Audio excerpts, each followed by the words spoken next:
IS-8 এবং IS-10 এই দুইটার জন্যই মূলত আমাদের যে জিনিসটা দরকার হয় সেটা হচ্ছে প্রথমে হচ্ছে আমাদের আসলে রিপোর্টিং ডেটটা কাকে বলে সেটা আমাদের আসলে বোঝা উচিত। রিপোর্টিং ডেট সম্পর্কে যদি আপনাদের একটু ধারণা দেই, সেটা হচ্ছে আপনার প্রতিটা কোম্পানিতে বা অর্গানাইজেশনেই আপনার রিপোর্টিং ডেট থাকে। তো রিপোর্টিং ডেটটা মূলত যেটা হয় সেটা হচ্ছে 12 মাসের একটা ডেট হয়। তো 12 মাসের একটা ডেট হয়, এটা হচ্ছে আপনার ইন জেনারেলি হচ্ছে আপনার রিপোর্টিং ডেট।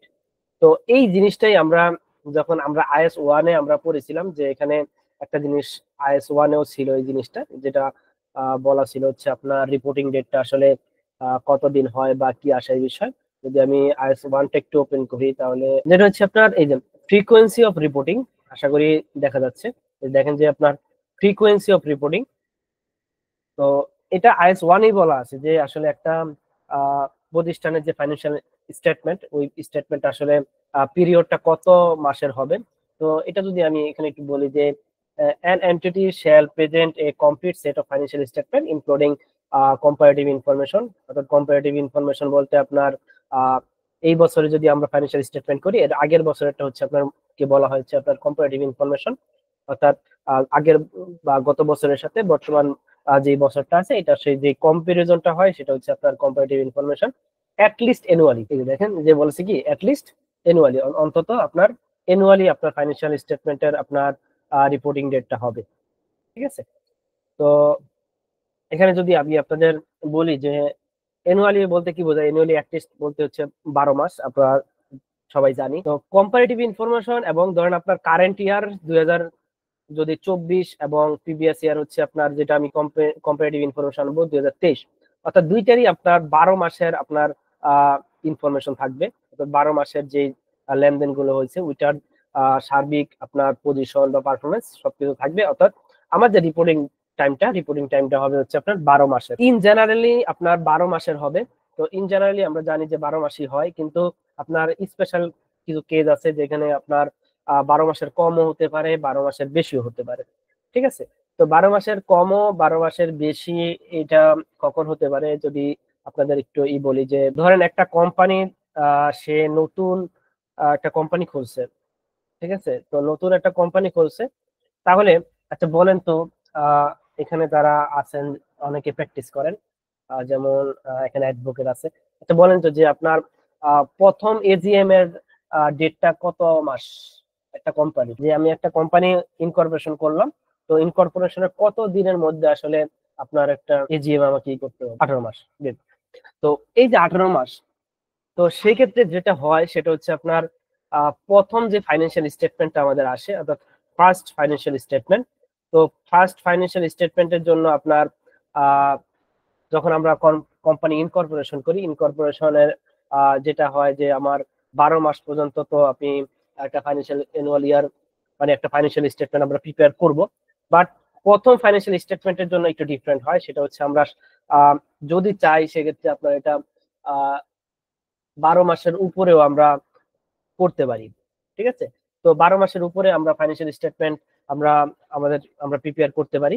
তো এটা হচ্ছে প্রথম একটা কেস যে যখন ইনকর্পোরেশন হবে, ইনকর্পোরেশনে আমরা জানি যে AGM এর ডেট হচ্ছে 18 মাস। তো আমরা চাইলে আপনার একটা ফাইন্যান্সিয়াল স্টেটমেন্ট 12 মাসের উপরেও আমাদের একটা ফাইন্যান্সিয়াল স্টেটমেন্ট যেতে পারে। তো এটা একটা স্পেশাল কেস। আরেকটা স্পেশাল কেস হচ্ছে আপনার যদি একটা কোম্পানি সে ডিসপোজাল করে দিবে, অর্থাৎ ডিসপোজাল যখন করব, যেটা আমি গত ক্লাসে বলছিলাম যে আপনার নতুন ফাইন্যান্সিয়াল ইয়ার শুরু হওয়ার 3-4 মাসের মধ্যে আমার এটা ডিসপোজাল হয়ে যাবে বা ডিসপোজাল আমি করে ফেললাম, তখন আপনার এটা 12 মাসের নিচেও ফাইন্যান্সিয়াল স্টেটমেন্টটা হয়। ঠিক আছে। তো এই দুইটা কেজে হচ্ছে আপনার শর্টার এবং লঙ্গার হয়, কিন্তু ইন জেনারেলি হচ্ছে আমাদের মূল 12 মাসের হচ্ছে একটা ফাইন্যান্সিয়াল স্টেটমেন্ট আমরা মূলত প্রিপেয়ার করি। তো এই হচ্ছে আপনার ফাইন্যান্সিয়াল স্টেটমেন্টের আপনার ইয়ার। তো IS এবং IFRS যদি আমরা করতে যাই সেক্ষেত্রে এই ফাইন্যান্সিয়াল ইয়ার বা রিপোর্টিং ডেট খুবই ইম্পর্টেন্ট একটা জিনিস। প্রথম যদি আমরা IS-10টাতে যাই, দেখেন যে কি বলা আছে যে ইভেন্ট, তো প্রথম যেটা আছে সেটা হচ্ছে আপনার events after the reporting period. তো events after the reporting period এটা বলার আগে যে আমরা সাধারণত যে জিনিসটা হয় যে প্রথম তো একটা ফাইন্যান্সিয়াল ইয়ার শেষ হয়, ধরেন আপনার 2024। তো 2024 যখন একটা ফাইন্যান্সিয়াল ইয়ার, যদি আপনার এটা জানুয়ারি টু ডিসেম্বর হয়, জানুয়ারি ডিসেম্বর হয়, তো সেক্ষেত্রে আমি সারা বছরের যে একটা ফাইন্যান্সিয়াল স্টেটমেন্ট, এই ফাইন্যান্সিয়াল স্টেটমেন্ট যখন প্রিপেয়ার হবে, প্রিপেয়ার হওয়ার পরে একটা অডিট হয়। তো এই অডিটটা হতে পারে 2 মাস বা হতে পারে আপনার 3 মাসের মধ্যে আপনার হয়ে যাবে, এরকম হিসাবে হয়ে যায় আর কি। তো ধরেন আপনার 3 মাস বা 4 মাস সময় নিল, তো ধরেন এটা অডিট হলো। তো এই যে অডিটটা, এই অডিট এবং ফাইন্যান্সিয়াল স্টেটমেন্টের যে রিপোর্টিং ডেট, এই দুইটা সময়ের মধ্যে হচ্ছে আপনার একটা গ্যাপ থাকে। এই যে এই সময়টার মধ্যে একটা গ্যাপ থাকে। হ্যাঁ, মানে এই গ্যাপের মধ্যে হচ্ছে মূলত অডিটের যে কার্যক্রমটা হতে থাকে। তো অডিট হয়ে গেল, অডিট হওয়ার পরে হচ্ছে আপনার এটা বোর্ড মিটিং এ আপনার সাবমিট হয়। তো বোর্ড মিটিং এ এই অডিট রিপোর্ট বলতে রিপোর্টটা সাবমিট হয়। রিপোর্টটা সাবমিট হওয়ার পরে এখানে আপনার ম্যানেজমেন্ট সিগনেচার করে, এবং আপনার ম্যানেজমেন্ট সিগনেচার করে, আর হচ্ছে অডিটর সিগনেচার করে।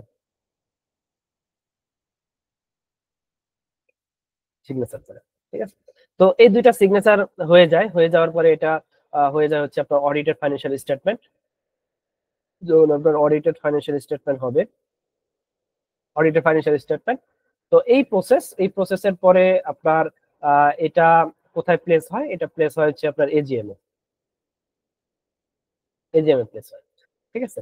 তো এই যে বোর্ড মিটিং এর পরে আপনার এজিএম পর্যন্ত একটা সময় নিতে পারে। এটা হতে পারে 10 দিন, হতে পারে 20 দিন, হতে পারে 20 দিনের, মানে কমপক্ষে তো 20 দিন হতেই পারে, যেহেতু 21 দিনের একটা আপনার নোটিস পিরিয়ড আছে এজিএম এর। তো ধরে নিলাম নিম্নে 21 দিন একটা সময় নেয়। তো এখানে একটা গ্যাপ, আপনার এখানে একটা গ্যাপ। ঠিক আছে।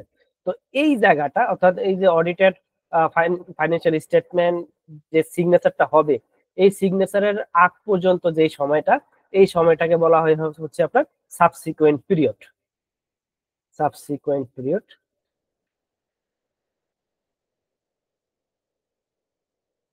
সাবসিকুয়েন্ট পিরিয়ড তো এই সাবসিকুয়েন্ট পিরিয়ডটাকে বলা হয় হচ্ছে আপনার ইভেন্টস আফটার, মানে events after the reporting period.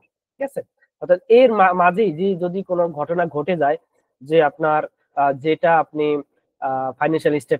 Previous financial স্টেটমেন্টে হিট করাতে পারবেন, যে আপনার আইএস 10 অনুযায়ী বলে দিচ্ছে যে যদি এই ঘটনাগুলো ঘটে, তুমি তাহলে তোমার আগের যে ফাইন্যান্সিয়াল স্টেটমেন্ট, এই ফাইন্যান্সিয়াল স্টেটমেন্টে অ্যাডজাস্টমেন্ট দিতে পারবা।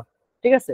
তো এটা যখন বলে দিবে, তখন আমরা যদি ওই ঘটনাটা ঘটে, তাহলে হচ্ছে আপনার এটা করে ফেলবো আমরা, 2024-এর ফাইন্যান্সিয়াল স্টেটমেন্টে আমরা মানে অ্যাডজাস্টমেন্ট করে ফেলবো, তাহলে আর কোনো সমস্যা হবে না। ঠিক আছে। বাট যদি ওই ঘটনাটাই যদি আপনার এই যে এখানে যে সিগনেচারটা হয়ে গেল, অর্থাৎ ম্যানেজমেন্ট সিগনেচার করলো, তারপর হচ্ছে আপনার অডিটর সিগনেচার করলো, অর্থাৎ যেটা অডিটেড ফাইন্যান্সিয়াল স্টেটমেন্ট হয়ে গেল, এরপরে আর সুযোগ নেই। ঠিক আছে। এরপরে আর কোনো সুযোগ নাই আপনার ওইটাকে ফাইন্যান্সিয়াল স্টেটমেন্টে অ্যাডজাস্টমেন্ট দেওয়ার। তো এই হচ্ছে ব্যাপার। তো যখন আমরা ধরে নিলাম এটা একটা বিষয় যে আপনার এর মাঝে ঘটনাটা ঘটলে আমি কি করলাম, 2024-এ আপনার অ্যাডজাস্টমেন্ট দিয়ে দিলাম।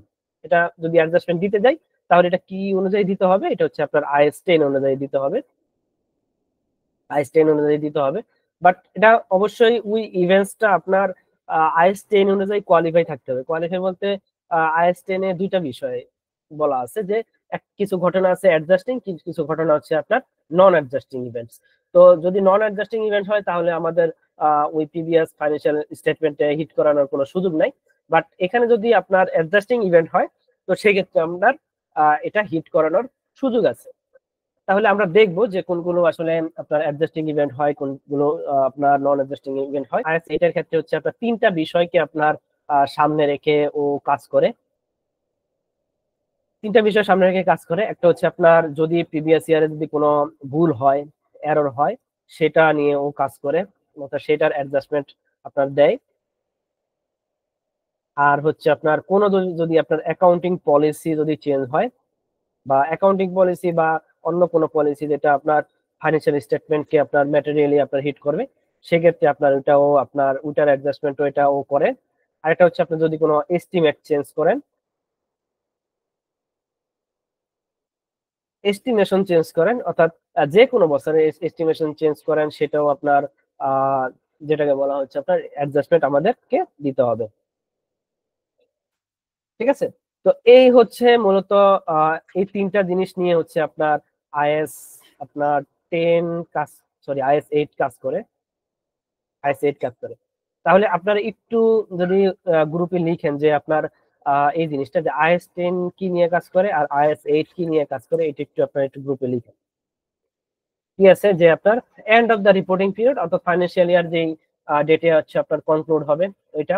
দেন হচ্ছে আপনার অথরাইজেশন অফ ফাইন্যান্সিয়াল স্টেটমেন্ট, অর্থাৎ যেই তারিখে হচ্ছে আপনার স্টেটমেন্টটা বা ফাইন্যান্সিয়াল স্টেটমেন্টটা ফাইনালাইজ হবে বা রিলিজ হবে।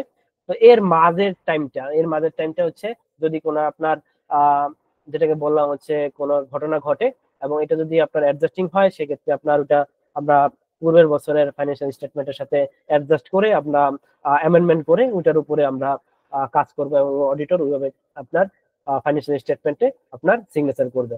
ঠিক আছে, এটা একটা আছে। এই দেখেন, তো এটা আপনাদের আমি অলরেডি দিয়েছি যে এই যে অ্যাডজাস্টমেন্ট ইভেন্ট গুলো আসলে কি কি, এগুলো দেখলে হচ্ছে আমরা আসলে ই করতে পারবো যে এক্সাম্পল গুলো। যেমন হচ্ছে আপনার event that indicate that the going concern assumption in relation to the whole or part of the entity is not appropriate, অর্থাৎ আপনি জানতেছেন যে অর্থাৎ সাবসিকুয়েন্ট পিরিয়ডে এসে জানতেছেন যে আপনার ব্যবসাটা চলবে না, অর্থাৎ আপনাকে বন্ধ করে দিতে হবে। তো সেই ক্ষেত্রে আপনার গোয়িং কনসার্নটা এখানে ট্রেড করছে, যার কারণে হচ্ছে আপনি এটা অ্যাডজাস্টমেন্ট ইভেন্ট দিবেন। অ্যাডজাস্টিং ইভেন্টটা কি, এখানে আপনি জানতেছেন যে আর ব্যবসাটা সামনে চলবে না, তাহলে আগের বছরই আপনি এটা একটা অ্যাডজাস্টমেন্ট আপনাকে দিতে হবে বা একটা ডিসক্লোজার আপনাকে দিতে হবে যে আপনার সামনে ব্যবসাটা চলবে না, যাতে করে আপনার ইনভেস্টররা ওই ফাইন্যান্সিয়াল স্টেটমেন্ট দেখেই যাতে বুঝতে পারে যে সামনের বছর আপনার ফাইন্যান্সিয়াল মানে ব্যবসাটা চলবে না। তারপর কি আছে যে আপনার কোর্ট কেস, এটা যদি সেটেলমেন্ট হয় সেটার আপনার অ্যাডজাস্টিং ইভেন্ট, কিন্তু ঘটনাটা আগে একটা এভিডেন্স থাকতে হবে যে কোর্ট কেসটা দিছে কবে, কেসটা কি আপনার আগের বছরে দিছে, যদি আগের বছরে কেসটা দিয়ে থাকে এবং এটা সেটেল যদি আপনার ওই সাবসিকুয়েন্ট পিরিয়ডে হয়ে যায়, তাহলে ওইটার অ্যাডজাস্টমেন্ট আগের বছরে দিতে হবে। ঠিক আছে, মানে এভিডেন্সটা থাকতে হবে। তারপর হচ্ছে আপনার received of information after reporting date indicating asset was impaired, অর্থাৎ আপনার অ্যাসেট যদি পার্মানেন্টলি আপনার ইমপেয়ার্ড হয়ে যায়, অর্থাৎ অ্যাসেটের ভ্যালু ছিল 10 টাকা, পার্মানেন্টলি আপনার 8 টাকা হয়ে গেছে, ঠিক আছে, সাবসিকুয়েন্ট পিরিয়ডে, সেই ক্ষেত্রে ওইটা আপনি অ্যাডজাস্টমেন্ট দিবেন আগের বছরে। তারপর হচ্ছে কাস্টমার ব্যাংক্রাপসি যদি হয় সেটা। তারপর হচ্ছে আপনার কি আছে যে আপনার ইনভেন্টরি যদি আপনার ভ্যালু কমে যায়, ইনভেন্টরি যদি আপনার ভ্যালু কমে যায়, সেক্ষেত্রে আপনার ওইটা কি করতে হবে, অ্যাডজাস্টিং ইভেন্টে আপনাকে দিতে হবে। তারপর হচ্ছে আপনার ডিসকভারি অফ ফ্রড এর এরর, অর্থাৎ আপনি সাবসিকুয়েন্ট পিরিয়ডে এসে দেখতেছেন যদি ধরেন অডিট করতেছে, আপনার কোনো ফ্রড পাইলো, কোনো এরর পাইলো, তো সেটা যে অ্যাডজাস্টমেন্ট সেটা আপনি আগের বছরে আপনি কারেকশন করতে পারবেন বা অ্যাডজাস্টমেন্ট আপনি দিতে পারবেন। তো যেটার জন্য আর অন্য কিছু ফার্দার কাজ করতে হবে না, আপনি একটা জার্নাল করেই আপনি ফাইন্যান্সিয়াল স্টেটমেন্টটা ই করে দিতে পারবেন। আচ্ছা, নন অ্যাডজাস্টিং ইভেন্টের কথা যদি আপনি আমরা একটু বলি যে মেজর বিজনেস কম্বিনেশন অথবা ডিসপোজাল অফ মেজর সাবসিডিয়ারিজ, অর্থাৎ আপনি মার্জ কোন একটা কোম্পানির সাথে মার্জ হয়েছে, তো সেই ক্ষেত্রে আপনার ওটা নন অ্যাডজাস্টিং ইভেন্ট, ওটা হচ্ছে আপনার গোয়িং প্রসেসে চলতে থাকবে, প্রিভিয়াসে আর কাজ করা লাগবে না।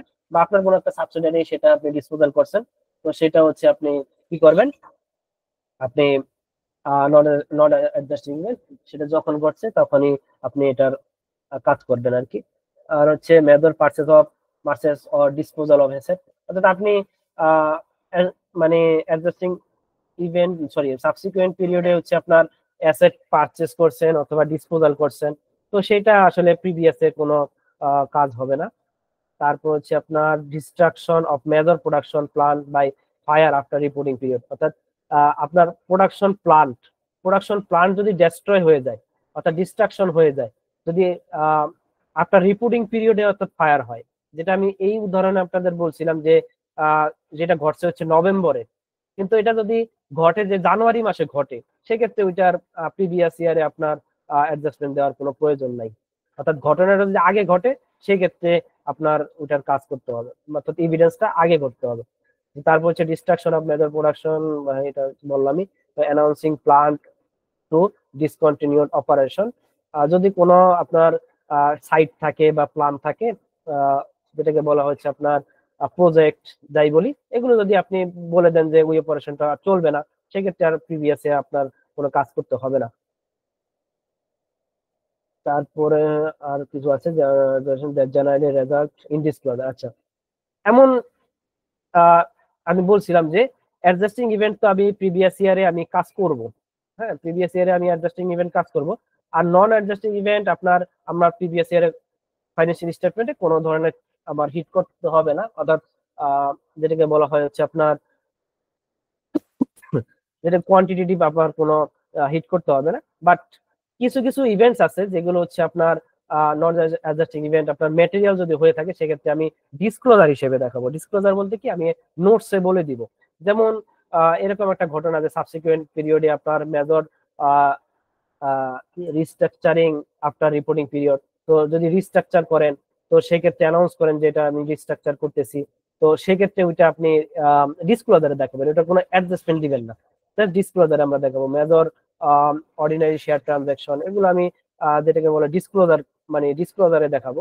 আর হচ্ছে আপনার কি আছে, change in in tax rate or tax law, তো এই ট্যাক্স রেট বা ট্যাক্স ল যদি চেঞ্জ হয় তো সেগুলো আমি ডিসক্লোজারে বলবো যে এই তারিখের এই ডেটের আপনার রেটটা এত, এই ডেটের রেটটা এত, জাস্ট আমি ডিসক্লোজার, অর্থাৎ কালকে যে নোটসে বলেছিলাম ও নোটসে আমরা দেখাবো।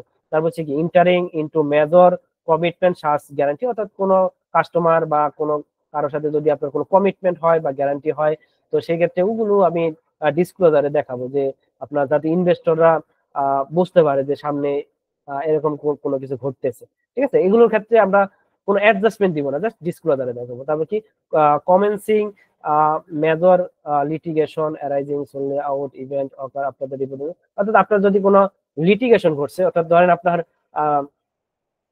ট্যাক্সের ফাইলই ধরেন আপনার অডিটে পড়ছে, ঠিক আছে, তো ট্যাক্সের ফাইল যদি অডিটে পড়ে সেক্ষেত্রে ওইটা যদি আপনার ইভেন্টস আপনার রিপোর্টিং পিরিয়ডে আপনার হয়ে যায়, অর্থাৎ ওই যে সাবসিকুয়েন্ট পিরিয়ডে, সেক্ষেত্রে ওইটা আপনি ডিসক্লোজারে মানে দেখাতে হবে যে এরকম একটা লিটিগেশনে পড়ছে এবং এটার কারণে এই ইম্প্যাক্ট ঘটতে পারে। ঠিক আছে, এই একটা বিষয়।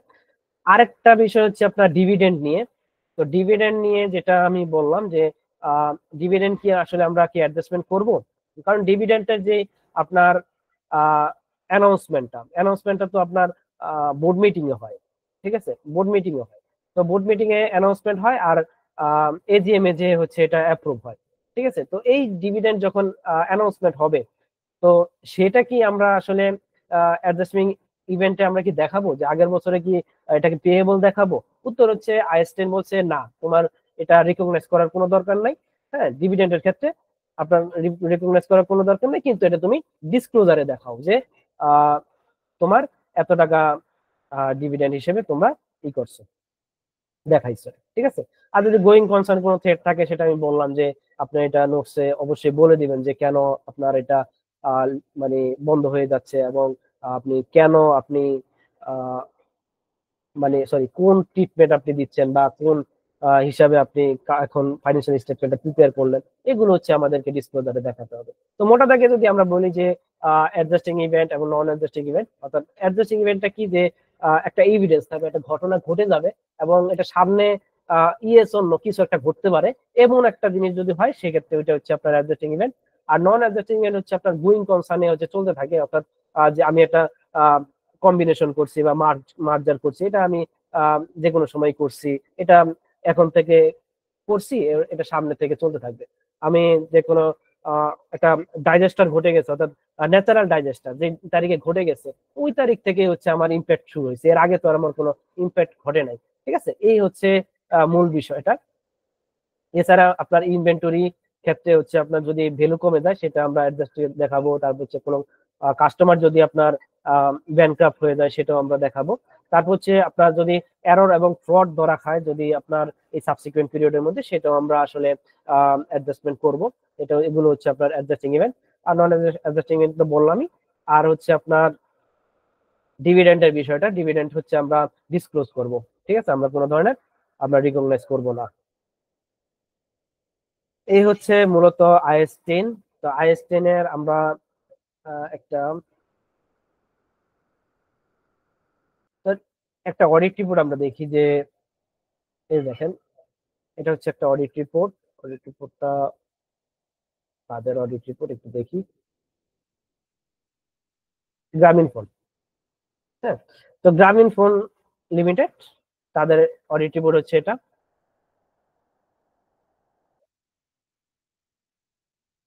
তো তারা দেখেন যে আপনার ডিসক্লোজার কি দেখাইছে, যে ডিসক্লোজার আপনার আছে কিনা, যে অ্যাডজাস্টিং ইভেন্টের বা নন অ্যাডজাস্টিং ইভেন্ট বা IS10 এর কোনো ই আছে কিনা সেটা একটু দেখি আমরা। এই যে দেখেন,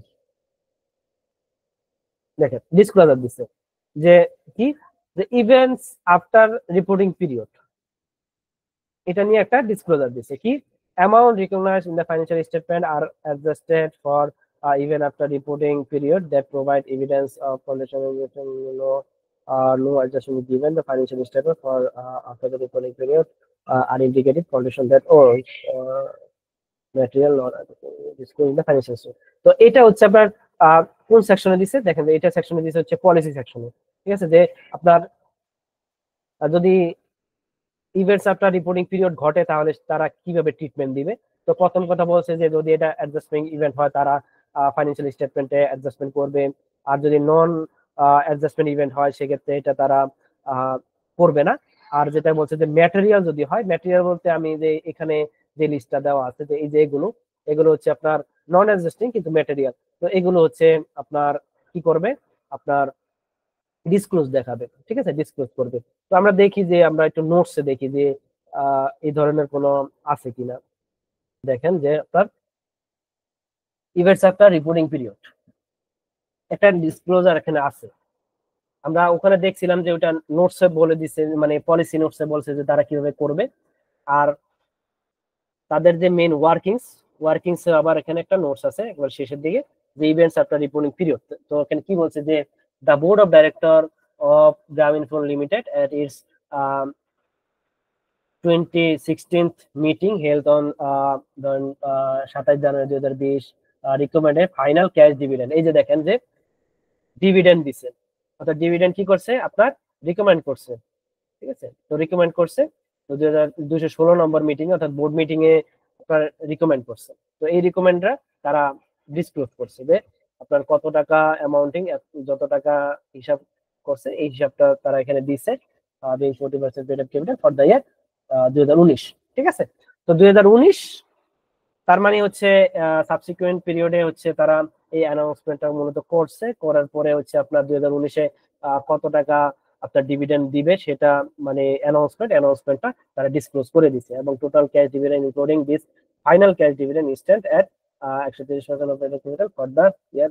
আচ্ছা, this dividend are subject to final approve by shareholder at the forthcoming annual general meeting of the company. দেখেন কি বলছে যে the dividend are subject to final approval, অর্থাৎ এটা ফাইনাল অ্যাপ্রুভালের জন্য সামনের যে এজিএম আছে অর্থাৎ এজিএম এ এটা রাখা হয়েছে। ঠিক আছে, এই হচ্ছে মূলত বিষয়টা, যে আপনার ডিভিডেন্ডের ক্ষেত্রে জাস্ট এইভাবে ডিসক্লোজ করে দিতে হবে, ইভেন্টস আফটার রিপোর্টিং পিরিয়ডে আমাদের এভাবে ডিসক্লোজ করে দিতে হবে।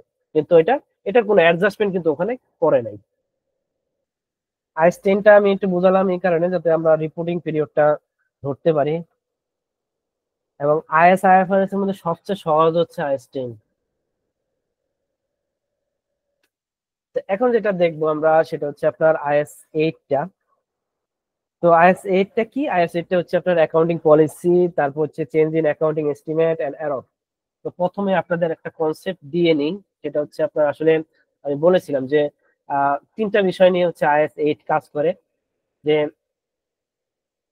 রিপোর্টিং পিরিয়ডে যদি আপনার আইসা দেখেন যে আপনার আগের পিরিয়ডে এরর হয়েছে, তো সেক্ষেত্রে এটা আপনি ট্রিটমেন্ট কিভাবে দিবেন, বা তারপর হচ্ছে আপনার অ্যাকাউন্টিং এস্টিমেটের চেঞ্জ হয় তাহলে ওইটা হয় প্রসপেক্টিভ।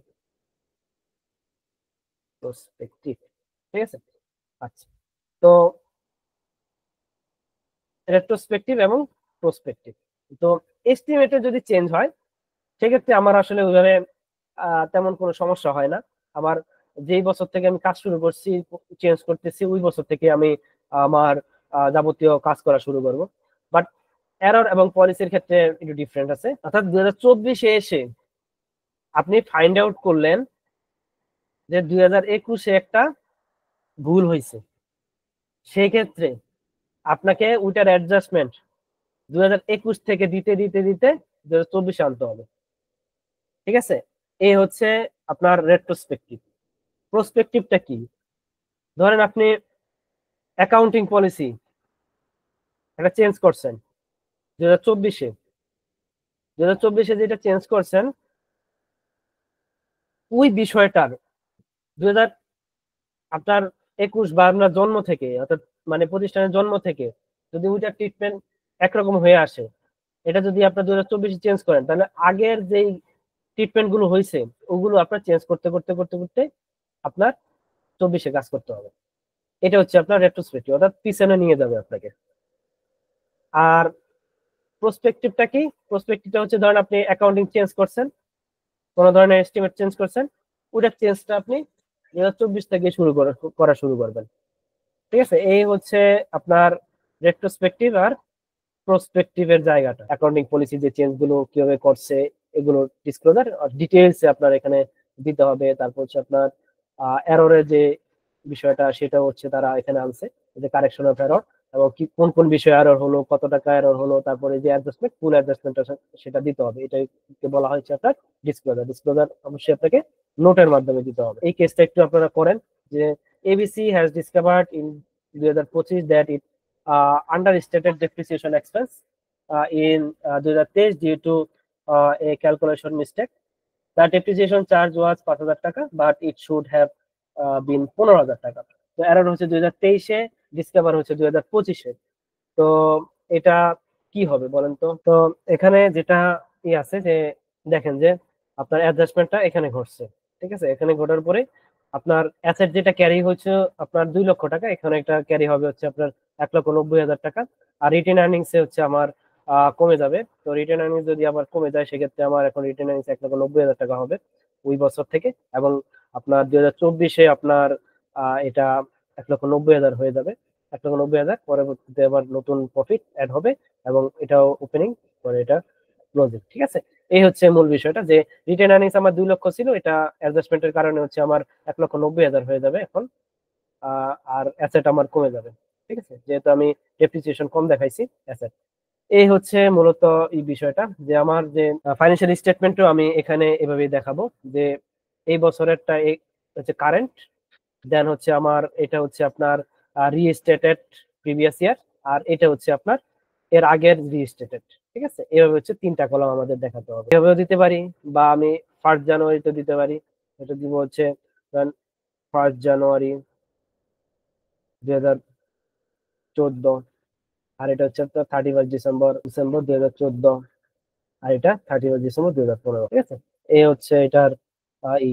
তো আজকে এতটুকু পর্যন্তই। আমরা IS 8 দেখলাম, IS 10 দেখলাম, আর যে ম্যাটেরিয়াল গুলো দেওয়া আছে এগুলো আপনারা পড়বেন আশা করি। আর আগামী বৃহস্পতিবার হচ্ছে আমরা IS 12 এর উপরে নিব। IS 12 খুবই ইম্পর্টেন্ট। আর এই অডিট রিপোর্টটা একটু আপনারা দেখবেন, এটা আপনাদের দেওয়া আছে। এই অডিট রিপোর্টটাও একটু স্টাডি করার চেষ্টা করবেন, তাহলে IS 10 IS 8 এর যাবতীয় বিষয়গুলো পাবেন। ঠিক আছে, তো এই হচ্ছে আজকের মূল বিষয়। অলরেডি অনেক রাত হয়ে গেছে, তো আজকে আমরা এতটুকু পর্যন্তই রাখি। আসসালামু আলাইকুম।